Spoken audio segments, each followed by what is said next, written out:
Cell of goods for cash और credit. ध्यान से देखना, वेरी वेरी इंटरेस्टिंग।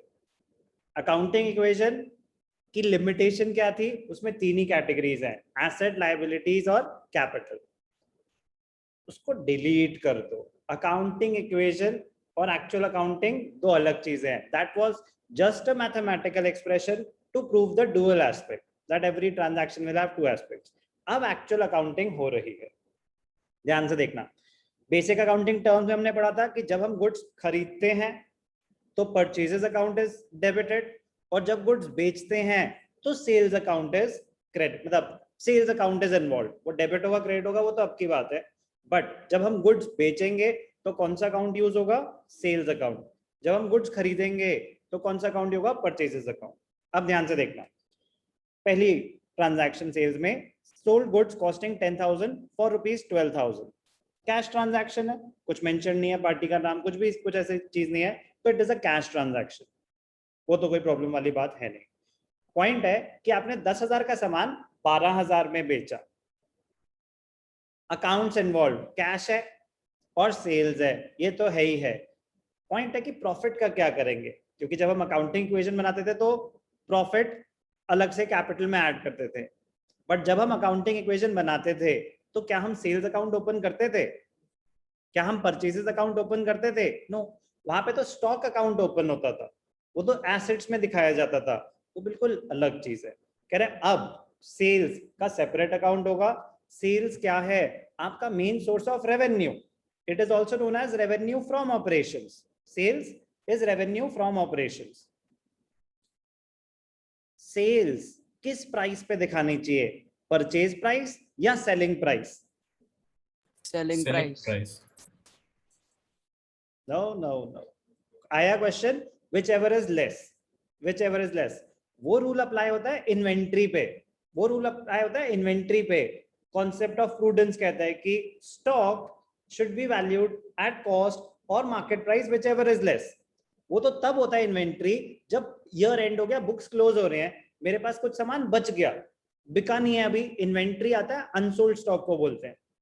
जो बिका नहीं, that should be valued at cost और market price, whichever is less। कह रहा है अभी बिका नहीं है, जब बिकेगा तब देखेंगे। ये तो आपने बेच दिया, और कितने का बेचा? 10,000 या 12,000? 12,000। तो sales should be recorded at the selling price. अगर प्रॉफिट दे भी रखा है तो आपको कंफ्यूज करने के लिए दे रखा है। Profit will not be shown separately. ध्यान से देखना कैसे दिखाएंगे। पैसे आए तो cash account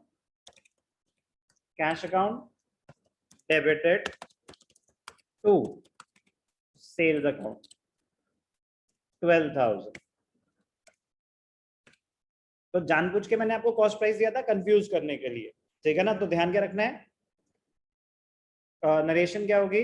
good sold for cash, good sold for cash.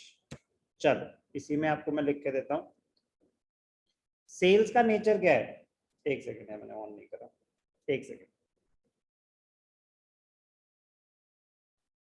Sales का नेचर क्या होता है पृथ्वी? रेवेन्यू। गुड। सेल्स का नेचर होता है रेवेन्यू। तो जब आप सामान बेचेंगे तो आपका रेवेन्यू बढ़ रहा है, increase in revenue is credited. अब आपने सामान बेचा तो पैसे आएंगे आपके पास, कैश, एसेट्स आपके बढ़ रहे हैं, इंक्रीज इन एसेट, डेबिटेड। कोई भी doubt? No sir. Point, sales will always be recorded at the selling price। कोई भी डाउट? No sir. सर फिर हमें प्रॉफिट्स का, फिर से बोलो सर फिर हमें प्रॉफिट्स का पता कैसे चलेगा जर्नल से? प्रॉफिट आपको लग रहा है प्रॉफिट जर्नल? जब बेटा पहली क्लास मैंने आपको कराई थी तो मैंने आपसे पूछा था क्या जर्नल से आप प्रॉफिट कैलकुलेट कर सकते हो? Yes sir. No sir. Profit calculate करने के लिए तो हमने पूरी इनकम स्टेटमेंट बनानी है। इतना सिंपल होता कि आपको इससे प्रॉफिट, क्या सिर्फ यही थे खर्चे? खर्चे तो पता नहीं कितने सारे हैं। आपने 10,000 की चीज 12,000 में बेची तो क्या 2,000 का प्रॉफिट हो गया? No sir.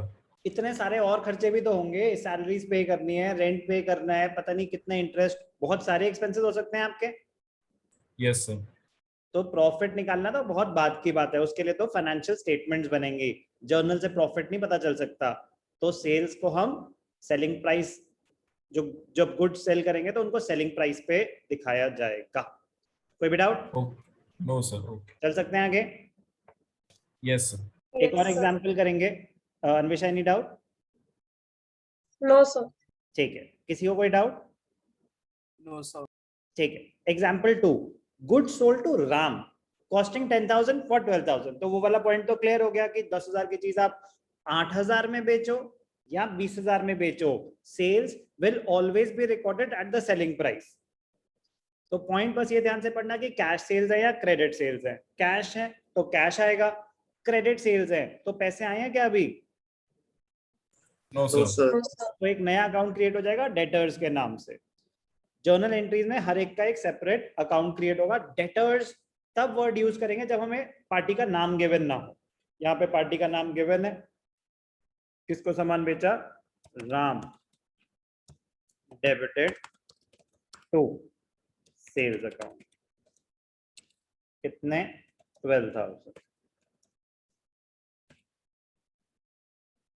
यहाँ पे लिख देना चाहिए आपको नरेशन में, good sold on credit to Ram. कोई भी doubt? No sir. No sir. दोबारा स्पेसिफाई करने की जरूरत तो नहीं है, sales will be shown at the selling price, वो बात रिपीट हो रही है।